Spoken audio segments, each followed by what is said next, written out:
What was in the COP26 agreement?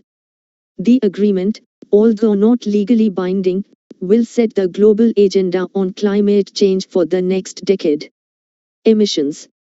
It was agreed countries will meet next year to pledge further cuts to emissions of carbon dioxide, CO2, a greenhouse gas which causes climate change. This is to try to keep temperature rises within 1.5 C, which scientists say is required to prevent a climate catastrophe. Current pledges, if met, will only limit global warming to about 2.4 C. Coal. For the first time at a COP conference, there was an explicit plan to reduce use of coal, which is responsible for 40% of annual CO2 emissions. However, countries only agreed a weaker commitment to phase down, rather than phase out, coal after a late intervention by China and India. PM, climate deal sounds death knell for coal power. Evasive words and coal compromise, but deal shows progress. Developing countries. The agreement pledged to significantly increase money to help poor countries cope with the effects of climate change and make the switch to clean energy. There's also the prospect of $1 trillion a year fund from 2025, after a previous pledge for richer countries to provide $100 billion, £72 billion, a year by 2020 was missed. While some observers say the COP26 agreement represented the start of a breakthrough, some African and Latin American countries felt not enough progress was made. Why hasn't climate pledge to poor countries been met? Fossil fuel subsidies. World leaders agreed to phase out subsidies that artificially lower the price of coal, oil, or natural gas. However, no firm dates have been set. How much is still spent supporting oil, coal and gas? What else was agreed in Glasgow?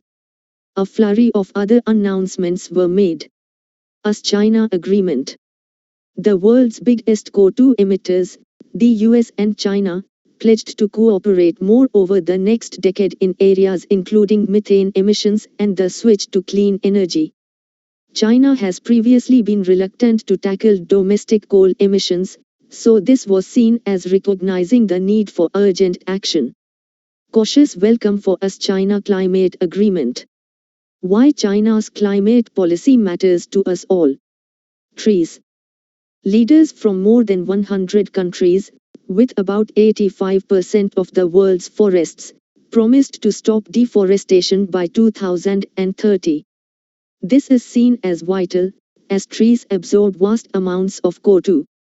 Similar initiatives haven't stopped deforestation, but this one's better funded. However, it's unclear how the pledge will be policed. Methane.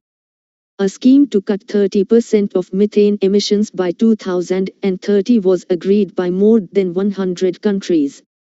Methane is currently responsible for a third of human-generated warming. The big emitters China, Russia and India haven't joined, but it's hoped they will later. Money.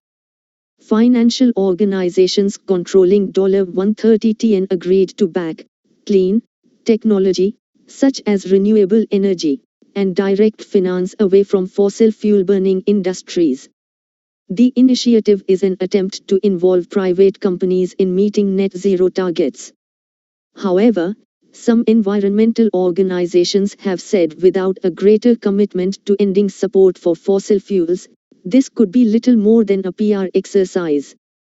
How will countries be made to meet their pledges? Most commitments made at COP will have to be self-policed. Only a few countries are making their pledges legally binding. What was COP26 and why was it necessary? COP26 was the moment countries revisited climate pledges made under the 2015 Paris Agreement.